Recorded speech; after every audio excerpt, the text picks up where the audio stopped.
জান্নাতে মানুষ কমই যাইব, ঠিক হয়?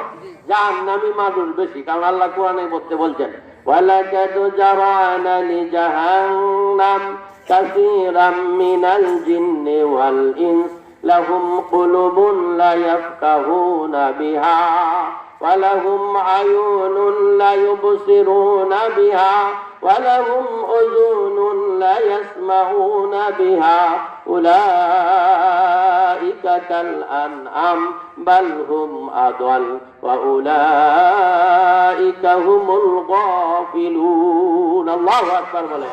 আল্লাহ পাক বলেন ওয়ালাকাদ জারানা লিজাহান্নাম কাসীরাম মিনাল জিন্নি ওয়াল ইনস, মানুষের মধ্যে জিনদের মধ্যে অধিকাংশ মানুষ অধিকাংশ জিন হইল জাহান্নামী। কারণ কি? তাদেরকে একটা কলব দিছে, কলব দিয়ে বালা চিন্তা করে না। তাদেরকে একটা চোখ দিছে, চোখ দিয়ে বালা জিনিস দেয় না। তাদের কান দিছে, কান দিয়ে বালা জিনিস শুনে না। এই প্রকারের লোক যারা আছে আল্লাহ বলেন তারা তো মানুষ কি, তবে এরা মানুষ নামে পশু, আর পশুর মধ্যে সবচাইতে নিকৃষ্ট যে কুকুর, এই কুকুরের চাইতেও তারা নিকৃষ্ট, বলেন নাউজুবিল্লাহ। আর যারা মালা মানুষ এরা ফেরেশতার চাইতেও দামি, বলেন সুবহানাল্লাহ। এই জন্য বালা মানুষ হওয়া লাগবে, ঠিক আছে? আমি আল্লাহ কুরআনুল কারীমের সূরা তাওবা থেকে একটা আয়াতে কারিমা তেলাওয়াত করেছি। আল্লাহ সুবহানাহু ওয়া তাআলা এই আয়াতের মধ্যে মুমিনের গুণ সম্পর্কে বলেছেন। আল্লাহ বলেন আত-তাইবুনাল আবিদুনাল হামিদুন হামিদুনাস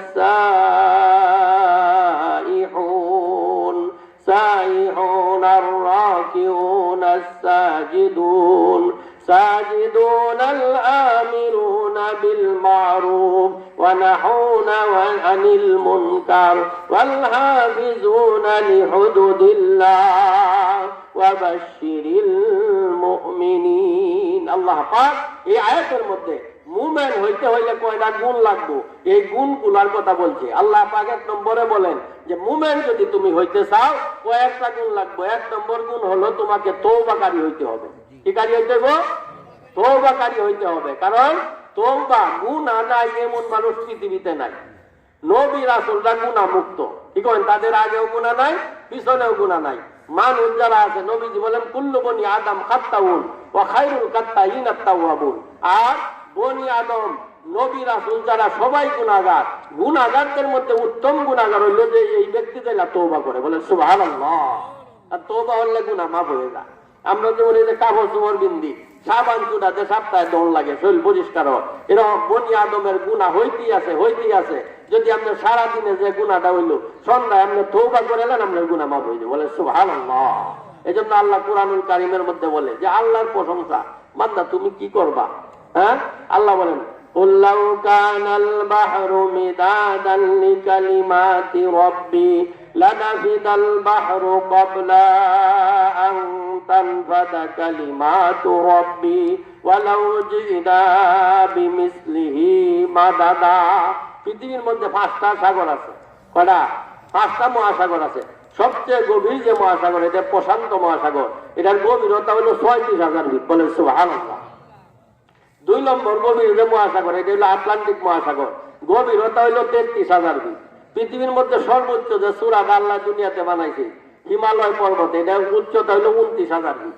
এখন এই পুরা 29,000 ফিট, 29,030 ফুট চূড়াটা যদি প্রশান্ত মহাসাগরে সারিয়া দিই তাহলে আমরা 7,000 ফিট পানির নিচে তলায় দেবো, বলেন সুবহানাল্লাহ। এই 29,000 ফিট চূড়াটা যদি আটলান্টিক মহাসাগরের মধ্যে সারিয়ে দেন তাহলে 4,000 ফিট পানির নিচে তলায় দেবো, বলেন সুবহানাল্লাহ। তো আল্লাহ সুবহানাহু ওয়া তাআলা বলতেছেন এই দুনিয়ার মধ্যে যত পানি আছে, প্রশান্ত মহাসাগরের পানি, আটলান্টিক মহাসাগরের পানি, উত্তর মহাসাগরের পানি, দক্ষিণ মহাসাগরের পানি, এরকম ভারত মহাসাগরের পানি সহ তাম দুনিয়ার পানি যদি কালি হয় আর তাম দুনিয়ার গাছপালা কেটে আর কেটে যদি কলম বানানো হয়, এই কলম দ্বারা আর কালি দ্বারা যদি আল্লাহর প্রশংসা লিখা আরম্ভ হয়ে যায়, লিখতে লিখতে লিখতে লিখতে আল্লাহ একটু কলম আর কালি ফুরিয়ে যাবে, আল্লাহর প্রশংসা লেখে একটু শেষ হবে না, বলেন সুবহানাল্লাহ। এই আল্লাহর প্রশংসা আমি কি করবা? এই জন্য আল্লাহ বলেন আত-তাইবুনাল আবিদুন, যারা মুমিন বান্দা হবে, মুমিন বান্দার 1 নম্বর গুণ হবে সে তওবা করবে, বলেন সুবহানাল্লাহ। কি করবে? তওবা। কারণ বিশ্বনবী জনাবে মুহাম্মদুর রাসূলুল্লাহ সকলেই বলেন সাল্লাল্লাহু আলাইহি ওয়াসাল্লাম বুখারীর হাদিসের মধ্যে ফরমাইতেছেন যে আমি নবী, আমার আগেও গুনাহ নাই পিছনেও গুনাহ নাই, আমি ডেইলি 70 বার তওবা করি। বলেন সুবহানাল্লাহ। নবীজি বলেন 70 মাররা।